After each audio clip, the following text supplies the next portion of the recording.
Bonjour à tous, c'est Yuna, j'espère que vous allez bien. On se retrouve aujourd'hui pour la vidéo achat manga du mois, évidemment. Alors, on est le 1er avril normalement quand je poste cette vidéo, mais évidemment, c'est la vidéo achat du mois de mars. Voilà, j'ai encore acheté pas mal de mangas, mais un peu moins que la dernière fois quand même. Aujourd'hui, je vais vous en montrer 22. Il y en a 14 qui sont sortis pendant le mois de mars. Alors, du coup, c'est ceux que je vais vous montrer en premier, à part 2 tomes qui sont des nouveautés. Donc, je vous les montrerai à la toute fin. Et après tout le reste, eh bien, ce sont des mangas qui étaient déjà sortis avant le mois de mars et que j'ai acheté. Du coup, on va pas s'attarder sur l'intro. Et en premier, j'ai acheté tout simplement le tome 8 de Kaguya-sama Love is War avec Fujiwara en première de couverture et Kaguya qu'on voit un petit peu sur le côté. Alors du coup, très très bon tome encore une fois, hein. J'ai lu pas mal des mangas que j'ai achetés. Encore une fois, et je suis contente, je lis assez régulièrement, ma palle diminue et elle n'augmente pas trop, donc du coup ça fait plaisir. Mais c'est encore un passage, enfin tout le manga c'est quelque chose qui se passe dans la saison 2, donc je connaissais, mais ça fait quand même beaucoup de bien de relire ce manga qui est vraiment très très drôle, avec tellement de répliques, de moments fun et drôles, genre... c'est génial, je vous en parle à chaque fois dans tous les cas, mais si vous voulez vraiment rigoler un bon coup, je vous conseille vraiment ce manga, ou au moins l'animé. Vous allez forcément vous fendre la poire tellement c'est bête, mais c'est trop drôle en fait. Ensuite, il y a le tome 3 de Le chat qui rendait l'homme heureux et inversement. Donc voilà, c'est un grand format comme vous pouvez le voir, des éditions Soleil Manga, si je dis pas de bêtises, oui c'est ça, Soleil Manga. Et avec le tome 3, eh bien, il y avait un petit Shikishi qui est comme ceci, regardez-moi ça, comment il est beaucoup trop mimes. Avec le chat qui est trop mimes, même s'il est vieux, enfin vieux entre guillemets, il est pas si vieux que ça il me semble. Mais en tout cas c'est pas un bébé chat, c'était pas un chaton quand il l'a adopté. Et en plus il est pas très très beau comme chat, mais... franchement trop mignon. Alors j'ai pas encore lu ce tome 3, il faut que je le lise, mais du coup j'ai hâte quand même parce que c'est vraiment un manga ultra chill à lire le soir dans votre lit et tout. Vous verrez, il y a tellement de passages mignons et tout, et des passages qui sont réels parce que c'est vraiment des choses que les chats font. Et je me retrouve un petit peu dans ce manga parce que j'ai 2 chats et c'est pas facile tous les jours, mais ils sont trop mignons et on les adore évidemment. Donc du coup ce manga est vraiment très bien pour ça, je vous le conseille. Ensuite on est plus sur du mignon, là on est avec Yakuza Réincarnation, le tome 3 qui est sorti durant le mois de mars. Très belle couverture, je suis grave fan. Je l'ai lu aussi celui-ci et j'ai beaucoup aimé. Voilà, j'aime vraiment bien cette histoire. Hâte de voir un petit peu comment ça va continuer un petit peu l'histoire en elle-même, parce que au niveau de l'intrigue principale, on est encore pas mal dans le flou. Après, j'aime énormément évidemment le perso. J'ai du mal par contre, c'est vrai que j'ai du mal à me rendre compte que c'est un vieillard Yakuza qui est dans le corps de cette fille qui est une princesse, et c'est vrai que des fois j'oublie ce côté là parce que elle est trop stylée et donc du coup c'est lui qui est trop stylé. C'est un petit peu étrange, c'est vrai dit comme ça, mais pour ceux qui aiment bien les shonen, les dessins aussi sont un petit peu particuliers, mais je trouve qu'ils rentrent très bien. Je trouve qu'ils ressemblent un petit peu d'ailleurs à The Promised Neverland, même si c'est moins accentué. Je sais pas si vous verrez pour ceux qui ont lu les 2 tomes, mais en tout cas très bon, de la castagne, des combats grave cool, avec des moments auxquels on s'y attend pas, donc très bon tome encore une fois. Ah, celui-là je l'attendais avec tellement d'impatience, c'est le tome 24 de One Punch Man. Trop cool. trop cool. Je vous avoue que je préfère l'arrière de la couverture. Regardez ce Saitama là qui prend un bain de lave clairement avec son petit canard et tout. J'adore. Mais trop bien parce qu'enfin on le voit combattre entre guillemets, parce qu'avec lui c'est jamais vraiment des combats, hein. C'est des one shot, mais genre c'était trop drôle, c'était tellement drôle. Il y a une scène double page justement par rapport à son combat, mais qui est parfaite, qui est trop bien. Alors évidemment on voit encore les autres héros qui combattent d'autres monstres et tout. On a la télékinésiste, oh punaise, la télékinésiste, je sais pas comment ça se dit en fait, la fille verte, la fille verte qui est ultra forte là, de classe S aussi, qui combat.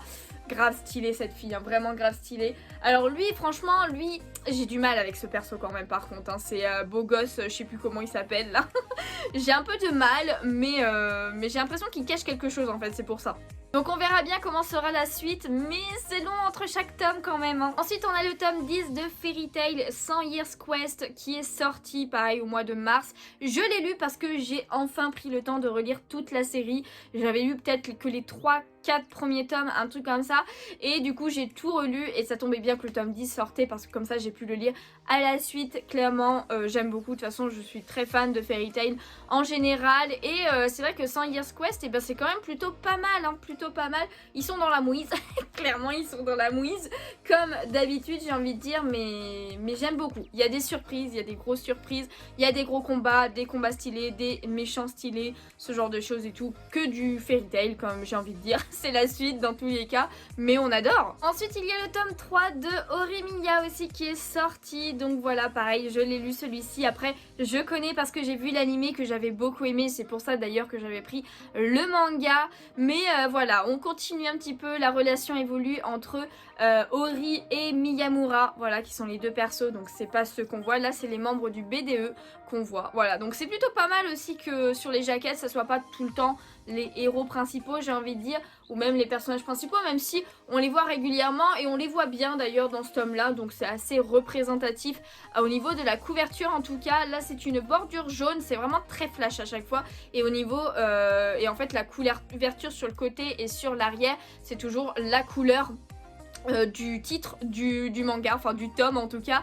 Donc voilà, je vous le conseille franchement si vous aimez les petites histoires de romance un petit peu, avec plusieurs romances, j'ai envie de dire, entre plusieurs personnages et tout, au lycée. Un manga aussi que j'avais très hâte de connaître la suite, c'est Shine, le tome 15, avec cette magnifique couverture, franchement sublime, vraiment sublime, j'aime beaucoup. C'est un manga sur la mode, donc il est catégorisé comme un shoujo en fait, mais c'est un shonen au niveau du Japon. Voilà, il est publié dans un magazine shonen, c'est juste qu'en France les éditions Nobinobi l'ont catégorisé comme shoujo, ce qui est un petit peu dommage parce que quand on est au niveau de la lecture on sent bien que c'est du type shonen, hein, pour ceux qui en lisent pas mal, je pense que vous pouvez comprendre ce que je veux dire. J'aime beaucoup, hein, comme d'habitude on retrouve les vêtements qui sont mis devant, voilà, c'est cette robe là qu'on voit derrière en mode mannequin, je veux dire.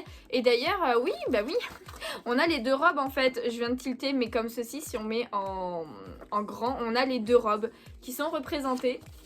Donc voilà, j'aime beaucoup, avec le design sur le côté, donc blanc, à chaque fois c'est noir, blanc, etc. Donc très bon sur la mode, donc aussi bien du côté styliste et du côté mannequinat aussi, donc j'aime beaucoup, ça avance dans l'histoire.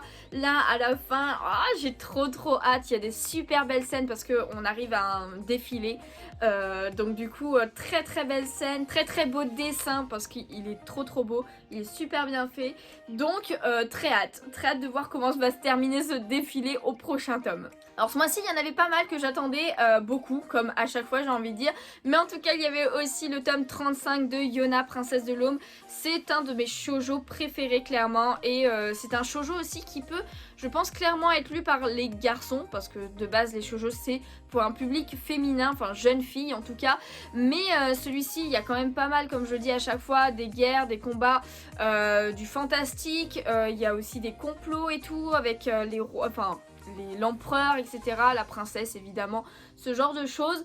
Donc là on avance dans l'histoire, on continue à en prendre plus sur le passé un petit peu de certains personnages qui sont morts et qui ont fait que ça a découlé de certaines choses. Il y a aussi un personnage, je m'y attendais pas du tout, qui est arrivé vers la fin. Je regarde un petit peu de temps en temps parce que c'est vrai que comme j'en lis beaucoup, des fois j'oublie un petit peu ce qui s'est passé, même si je l'ai lu il y a 3 jours, hein. Moi j'ai vraiment une mémoire de merde, ça je peux le dire clairement.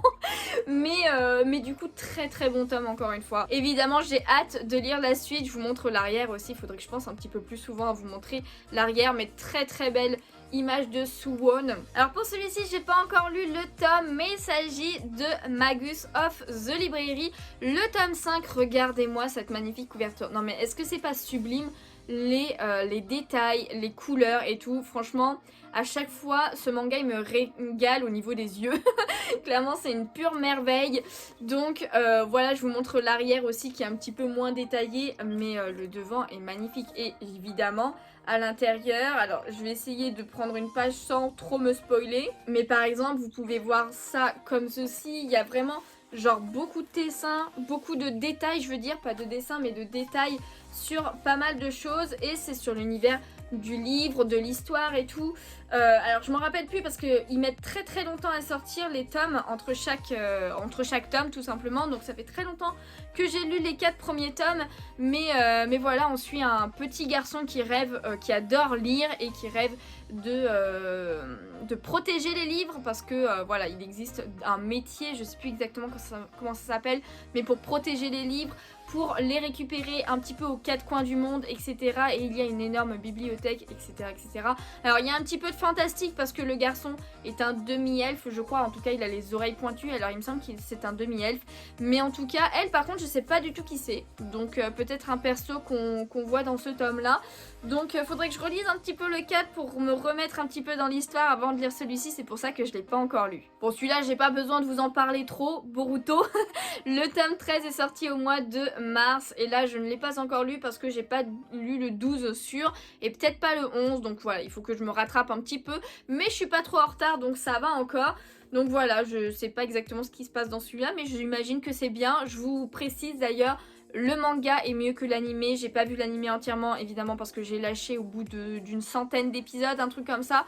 Mais le manga va beaucoup plus vite et toute la partie des premiers épisodes quand Boruto n'est pas encore ninja, alors je sais plus si ça n'y est pas du tout ou si ça passe très vite, mais en tout cas c'est sûr. On reste pas aussi longtemps que dans l'animé. Ensuite on a aussi le tome 22 de Fire Force qui est sorti. Donc couverture très simple j'ai envie de dire. Avec comme ceci l'arrière. Mais je crois que l'arrière c'est toujours le même perso. Enfin je crois que c'est toujours les mêmes images, je suis pas sûre. Faudrait que je vérifie. Mais en tout cas d'ailleurs bonne nouvelle. Depuis le temps que je vous montre Fire Force sur la chaîne, que j'ai rattrapé, que j'ai acheté tous les tomes, je suis enfin en train de les lire. Je suis enfin en train de les lire. Je suis au tome 7 à l'heure où je tourne cette vidéo. Donc voilà, alors je suis toujours dans le moment où j'ai vu, parce que j'ai vu la saison 1 de l'animé, mais j'arrive vers la fin de la saison 1, donc du coup je devrais potentiellement d'ici 3 tomes je pense commencer la saison 2 que elle je n'ai pas vu, donc enfin découvrir quelque chose parce que pour l'instant je m'en rappelais plus trop de certaines choses, mais je m'en rappelais quand même dans l'ensemble. Et enfin le dernier tome qui est sorti ce mois-ci et dont j'avais la série déjà en cours, et bien c'est tout simplement Mission Yozakura Family, le tome 6 qui est sorti et franchement j'adore, j'ai beaucoup aimé. Pareil, c'est un manga, un shonen comique, enfin où il y a beaucoup de comédie, on rigole bien en le lisant, sur l'espionnage. Voilà, c'est des espions, donc c'est un petit peu comme Spy Family. Ils sont sortis un petit peu en même temps en tout cas, mais c'est quand même pas pareil, c'est quand même pas pareil du tout parce que là c'est toute une famille qui sont des espions, les espions les plus forts et tout, c'est la famille la plus détestée dans le monde des espions parce que c'est la plus forte tout simplement, et il y a un gars lambda qui se retrouve embarqué dans cette famille à cause de son ami d'enfance, enfin à cause entre guillemets évidemment parce que il l'aime, elle l'aime, enfin il y a une histoire de romance entre les deux. En tout cas, dans tous les cas n'hésitez pas, j'ai fait une vidéo découverte manga sur ce manga il y a un moment maintenant, c'était à sa sortie presque, je crois qu'il y avait que 3 ou 4 tomes de sortie, donc n'hésitez pas à aller y voir, je vous donne mon avis et je vous donne plus de détails aussi, mais en tout cas j'ai beaucoup aimé ce tome là. Ah là là, il y a des moments très classe encore, et ça se finit sur genre une scène, mais what? Je veux savoir la suite. En plus, petite anecdote sur ce manga, pour ceux qui me suivent aussi pour mes vidéos Animal Crossing, sachez qu'il y a une référence Animal Crossing dans ce tome, et oui, je ne m'y attendais pas du tout. Je m'y attendais pas du tout, que je vous explique juste vite fait, c'est que il y a une des sœurs, enfin en tout cas c'est toute une famille, donc c'est des frères et sœurs, il y a une sœur, et bien elle est très forte au niveau informatique, donc du coup les logiciels espions, ce genre de choses et tout, elle est très forte là-dedans, et elle a créé un jeu qui s'appelle Best Crossing New Horizon. Voilà, où alors c'est vers la fin du tome d'ailleurs, où je vous lis: on construit des maisons, on pêche, on profite tranquillement de la vie. C'est Animal Crossing, clairement. Vous avez même, je vous montre un petit peu ici, mais les deux persos qui sont en train de pêcher sur une île. On reconnaît clairement Animal Crossing. Et le must, parce que ça continue un petit peu ici avec le papillon, c'est là, regardez-moi ça. Qui c'est que vous voyez là? Est-ce que ça serait pas Tom Nook avec un navet? Franchement, franchement, c'est juste trop bien. C'est juste trop bien. J'étais un peu choquée et en même temps, je trouvais ça trop génial d'avoir fait une référence comme ça. Parce que quand j'ai regardé, ce tome-là au Japon est sorti en 2021. Donc du coup, Animal Crossing New Horizons était déjà sorti, évidemment. Et du coup, je pense que c'était par rapport à la hype. Parce que c'était début 2021. Donc il y avait toujours un petit peu la hype, même si elle y est toujours. C'est vrai que comparé au début, c'est un petit peu baissé Animal Crossing. Mais du coup je trouve que la référence est trop cool quoi. Du coup voilà, c'était tous les mangas que j'ai achetés et dont j'étais toujours en cours. Parce que comme je vous le disais en début de vidéo, il y a une nouveauté aussi que j'ai achetée ce mois-ci. Je vous la montre dans vraiment très peu de temps. Mais avant ça, et bien tout simplement je vais vous montrer les mangas que j'ai achetés et qui étaient déjà sortis. Et on commence par une série que vous commencez à connaître parce que je la montre tous les mois tout simplement. C'est Skip Beat. C'est Skip Beat, j'ai acheté 4 tomes. Voilà, j'ai continué un petit peu la collection. Donc le 21, le 22, le 23 et le 24. Je vous montre un petit peu les couvertures, mais voilà, j'ai craqué. J'avais acheté que 2 tomes hein, au début. Je crois que je vous les montre pas dans l'ordre. Ah si c'est bon. Si c'est bon. J'avais acheté que 2 tomes au début. Voilà, je voulais au moins acheter, enfin j'aimerais acheter au moins 2 tomes par mois. Parce qu'il faut savoir qu'il y a plus de 40 tomes de sortie sur ce manga. Donc j'aimerais bien rattraper assez rapidement la série. Donc voilà, j'en avais acheté 2. Sauf qu'à la fin du 22, en fait, j'avais trop envie de savoir la suite. Donc direct, j'ai commandé sur Amazon pour 2 autres tomes pour les lire dès le lendemain en fait. Donc évidemment je les ai lus, les Skip Beat. Franchement quand je les achète, je n'attends pas trop longtemps avant de les lire. J'ai même pas forcément besoin de lire le tome d'avant généralement parce que je me rappelle quand même assez bien de l'histoire. Du coup là il me reste plus que 6 tomes à vous montrer et c'est 3 séries différentes et 3 nouveautés dans ma collection. Je vais d'abord commencer évidemment par le manga qui est sorti ce mois-ci et c'est Frieren. Comme vous pouvez le voir, c'est un coffret collector en plus pour le tome 1. Donc il y a le tome 1 et le tome 2 qui sont sortis au mois de mars et que j'ai acheté. Franchement, j'ai beaucoup aimé. Le manga me hypait clairement. Donc du coup, j'ai pas mis longtemps à me décider à le prendre. Je vous montre un petit peu quand même l'intérieur du coffret. Mais dans tous les cas, vous avez évidemment le tome 1 avec cette magnifique couverture collector. Parce que la couverture de base, elle est comme ceci. Voilà la couverture de base du manga, mais j'avoue que je préfère quand même clairement la couverture collector parce que le personnage, donc c'est elle, Frieren. Alors je sais pas si ça se dit vraiment comme ça, elle est vraiment très très cool. D'ailleurs même derrière c'est comme ça. Je sais pas si pour l'édition normale le manga est quand même comme ça ou pas parce que je sais pas. J'avoue que je sais pas du tout du coup. Avec on a un petit mini artbook du manga, donc voilà avec cette magnifique couverture et l'arrière qui est comme ceci, donc c'est vraiment tout petit, c'est à la taille du manga et du coup à l'intérieur vous avez quelques illustrations. Donc vous avez des illustrations on va dire un petit peu simples au niveau des persos qui existent dans le manga évidemment, et il y a aussi ce que j'aime beaucoup, c'est les illustrations comme ça où on a le à peu près entre guillemets et le final. Donc j'aime beaucoup, vous pouvez voir que les illustrations sont quand même ultra cool, donc avec d'autres illustrations ici et vers la fin on a quand même de très très belles illustrations. Voilà comme ceci, j'aime beaucoup. De toute façon j'adore les mini artbooks, regardez-moi ça, elle est trop belle. J'adore les artbooks et pour certains mangas c'est vrai que c'est clairement un plus dans la collection.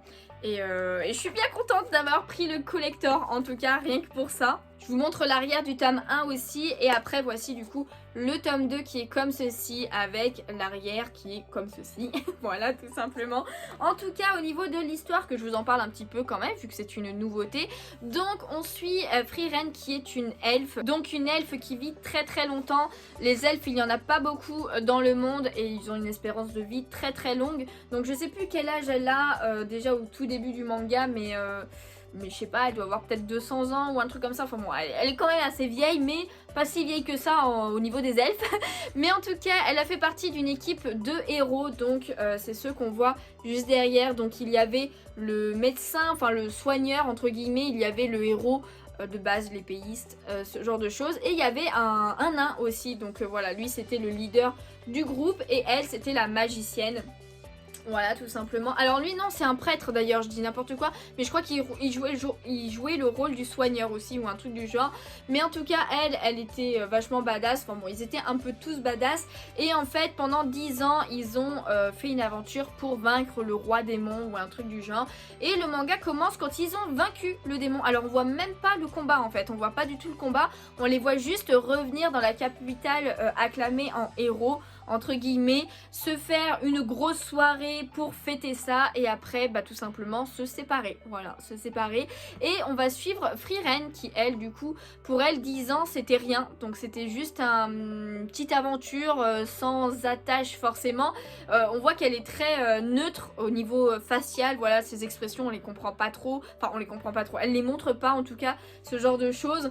Et du coup elle va partir, elle sa quête entre guillemets c'est de trouver tous les sorts du monde et de tous les apprendre, même les sorts qui ne servent à rien clairement. Et du coup après quelques années elle va revenir voir ses anciens compagnons et voir qu'ils ont vraiment bien vieilli.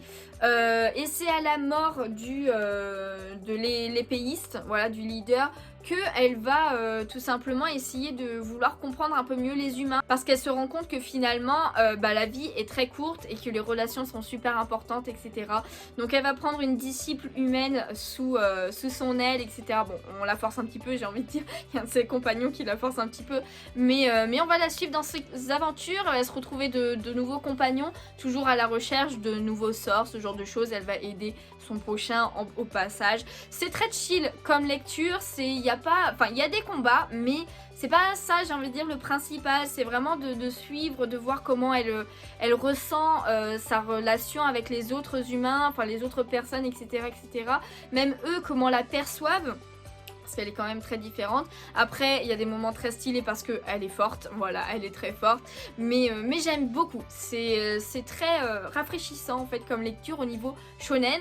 D'habitude, les shonen c'est vraiment genre dans l'action, dans la comédie, ce genre de choses. Là, il y a un petit peu de comédie, donc voilà, ça nous fait sourire comme il faut. Mais c'est beaucoup plus relaxant, je sais pas trop comment le dire autrement en fait. Ensuite, un nouveau manga qui est sorti il y a pas si longtemps que ça, il y a que 2 tomes pour l'instant de sortie, mais il est sorti il y a peut-être 3-4 mois, le premier peut-être un peu moins. D'ailleurs le tome 3 sort le mois prochain, enfin ce mois-ci, au mois d'avril.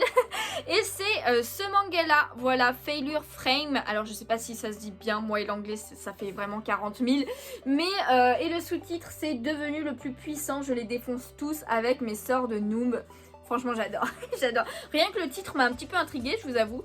Donc voilà, il y a le tome 1 et le tome 2 qui sont sortis. Notre personnage principal est le garçon qui en fait c'est un isekai du coup. Il a été téléporté dans un monde de magie avec toute sa classe et en fait chaque personne de sa classe a reçu un rang par la déesse, voilà, c'est une déesse qui les a convoqués entre guillemets et le rang va dire si t'es bien ou pas, et lui il se tape le rang le plus bas, c'est un rang E, c'est quelqu'un qui ne sert à rien, donc du coup très rapidement la déesse lui dit clairement que lui il va pas faire partie de l'aventure avec ses camarades et du coup elle l'envoie dans un donjon où il y a que des monstres et elle lui envoie pour y mourir, hein, tout simplement. Personne n'est jamais ressorti de ce donjon, en tout cas c'est ce qu'on nous fait comprendre très rapidement.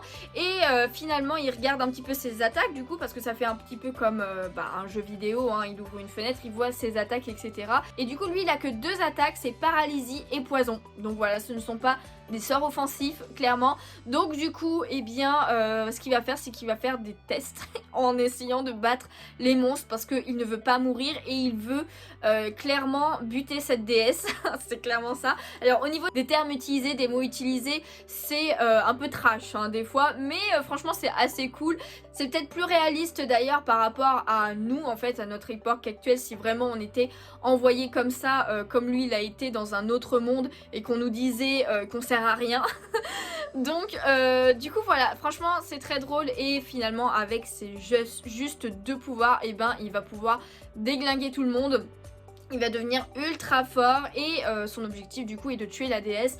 Donc pour l'instant franchement le tome 1 on est vraiment que dans le donjon. Le tome 2 on en sort à peine et il rencontre cette fille qui est une elfe ou une demi-elfe peut-être aussi. Ce genre de choses. Je crois que c'est une demi-elfe, un truc dans le genre. Alors on comprend pas trop elle encore hein, qui c'est qu'elle est vraiment et tout. Mais j'aime beaucoup. Il y a des combats du coup stylés même s'il a pas vraiment d'attaque. Mais sa façon de réfléchir, parce qu'il est quand même assez intelligent et tout. Je vous laisse découvrir quand même, je veux pas trop vous en dire non plus. Mais j'aime beaucoup, il y a pas mal de grandes illustrations qui sont grave cool. Et enfin le dernier que je vais vous montrer aujourd'hui, c'est pas un manga en fait, c'est un webtoon. Voilà, j'ai recraqué sur un autre webtoon, pour l'instant je n'avais que Solo Leveling. Et là j'ai pris un webtoon style un petit peu plus shoujo, clairement. Donc c'est Crush of Lifetime, pardon, je suis très nulle en anglais, je vous l'avais dit, je crois que oui. En tout cas il y a 2 tomes de sortie, franchement j'aime beaucoup les couvertures, je suis très fan. Et du coup voici l'arrière et en fait on suit du coup cette fille qui est une lycéenne, qui est populaire, qui est très belle évidemment et qui est très connue sur Instagram. Voilà, elle poste des stories, des photos et tout, enfin elle est très connue sur Instagram, c'est une Instagrammeuse du coup. Et quand elle est hors caméra, enfin hors appareil photo, quand elle est chez elle tout simplement et que personne la voit, voilà, elle se lâche quoi, elle se laisse aller, etc. Et sinon bah pour ses photos et tout, elle se fait belle, elle prend les bonnes positions, etc. Quitte à utiliser ses pieds pour prendre des photos, ce genre de choses. Et du coup elle va rencontrer ce garçon qui au début ils vont pas s'aimer, surtout elle va un petit peu le haïr pour une certaine raison. Mais bon finalement petit à petit elle va se rapprocher de lui, etc. Alors je crois que c'est une petite série en termes de webtoon hein. Je crois qu'il n'y aura pas beaucoup de tomes, je crois que c'est que 4, un truc comme ça. Ça m'arrange parce que du coup c'est quand même 15 balles un tome, donc c'est comme si vous aviez 2 mangas en fait tout simplement. Mais j'aime beaucoup. Alors pour info aussi hein, les webtoons c'est tout en couleur. Alors c'est pour ça que je suis pas forcément fan de base, mais finalement bah j'aime bien, pour certains je trouve que ça passe, celui-ci j'aime bien. Il y en a un autre qui pourrait être pas mal, c'est Beauty, je crois un truc comme ça. Mais je sais pas, celui-là j'ai un petit peu plus de mal à accrocher rien qu'en regardant l'intérieur du manga. Donc je suis pas sûre de le prendre.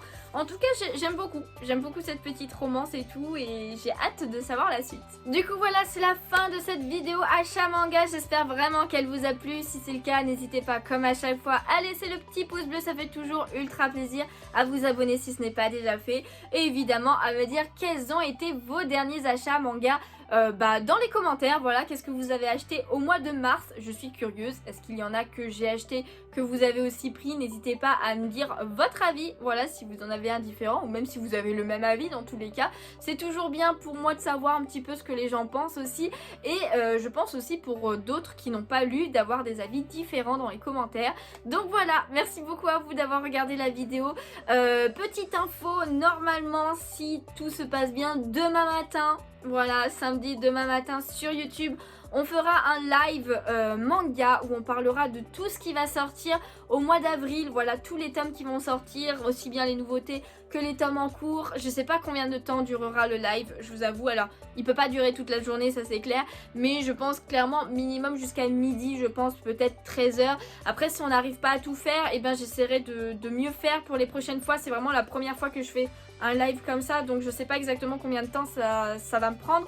Et je veux pas que ça me prenne trop longtemps non plus. Et sur ce, eh bien moi tout simplement je vous laisse ici. Je vous fais de gros bisous et je vous dis à bientôt. Ciao ciao.